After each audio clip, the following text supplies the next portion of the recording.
but I think she has contributed to Singapore by doing that, and I can guarantee you, Hui Hui's application will be the first of many to come, because this vaccine thing is going to engulf the world in the biggest scandal we have ever known. And I know that because I follow the news of what is happening in the European Parliament, happening in other Western countries, all right?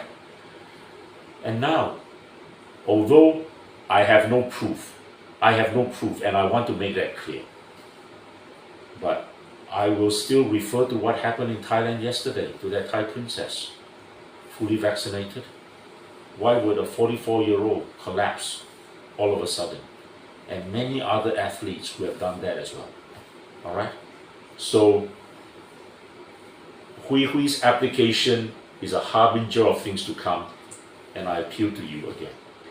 Please help us to raise this fund for her. Actually, there is these statistics that people did in countries that are most vaccinated. Then the countries that are most vaccinated actually have a decline in birth rate. Yeah. So what happened is because they say that this vaccine, once injected into your body, your heart will beat very fast. Then because your heart beat very fast, all the blood pumps down below, the baby gets flushed away.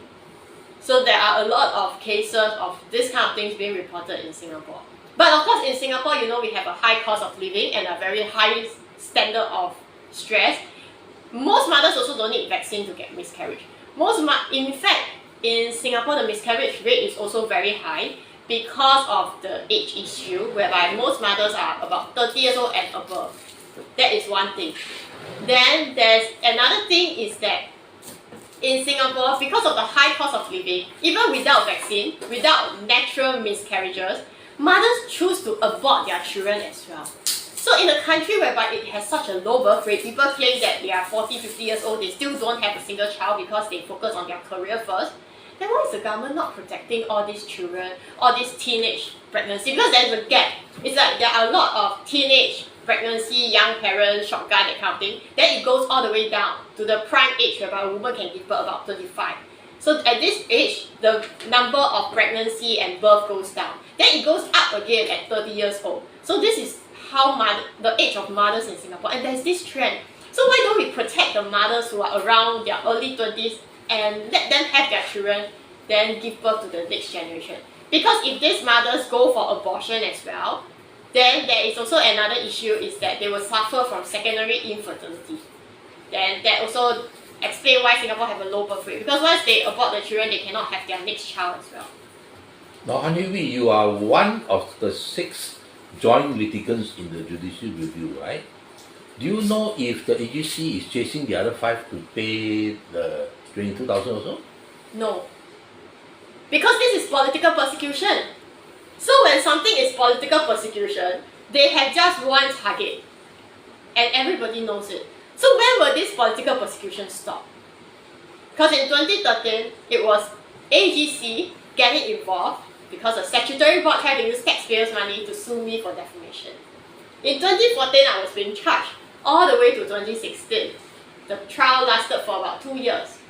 Then in 2017, that was when I was threatened again by the AGC.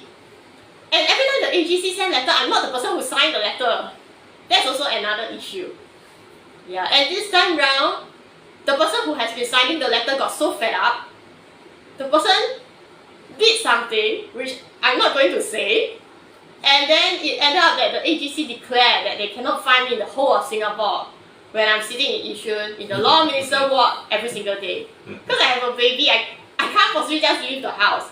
I have 3 babies to take care of, with the other 2 running about. Then that lasted in 2017. So in 2017, they wanted me to basically stop posting everything online. And I did. I actually stopped posting everything online. So when I stopped posting, that is when they said, oh, you know, she has done, some of them say I went to jail. Some of them say I seek asylum. Some of them say whatever. They just continue saying all kinds of things about me. Yeah. But until today, I haven't seen the CCTV of me. Yes. They claim that they saw the CCTV, but we are not sure whether it's a guy or a girl who saw the CCTV. That's one issue. I understand you are also the first person